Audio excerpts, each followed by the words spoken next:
Asyhadu an la ilaha illallah wa asyhadu anna Muhammadar Rasulullah. Allahumma shalli ala sayyidina Muhammad wa ala ali sayyidina Muhammad.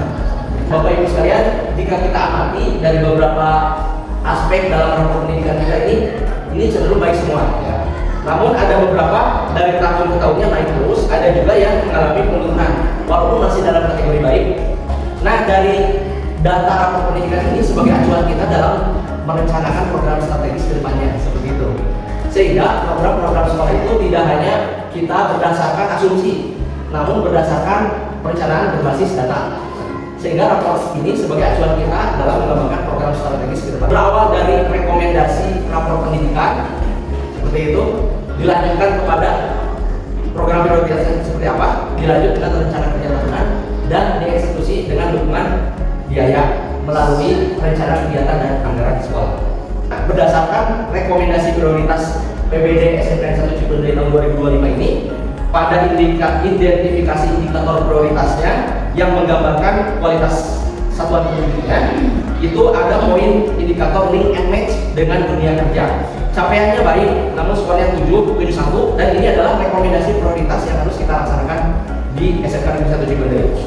Kemudian level 1 indikator utamanya link and match dengan dunia kerja, level 2-nya subindikator akar masalah yaitu kualitas pembelajaran dalam teaching factory. Selanjutnya Bapak Ibu, pengembangan TEPA program kalian yang akan kita kembangkan nanti, yaitu semua program kalian diharapkan memiliki program TEPA-nya masing-masing sesuai dengan kondisinya. Dari mulai ATPH, agribisnis tanaman pangan dan hortikultura, atau agribisnis ternak unggas, desain dan produksi busana ya, kalau dulu tata busana, kemudian teknik pemesinannya, teknik sepeda motornya, dan desain komunikasi visual.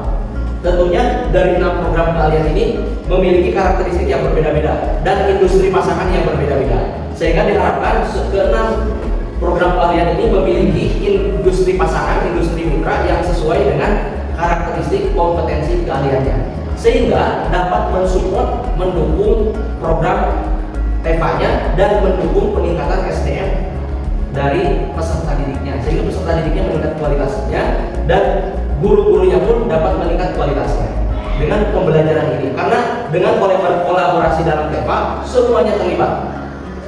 Tujuannya ya tidak lain adalah untuk membekali peserta didik agar kompeten, siap di dunia kerja seperti itu.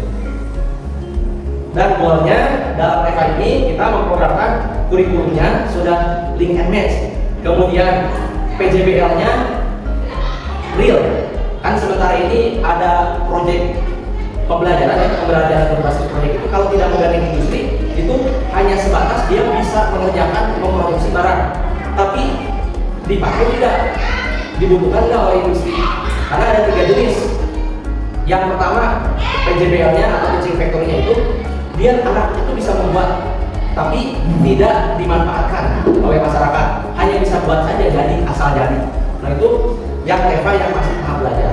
Tahap kedua dia bisa membuat, memproduksi, dan TEPA-nya itu bisa digunakan minimal untuk dirinya sendiri, untuk sekolah. Nah yang ketiga inilah yang akan kita capai.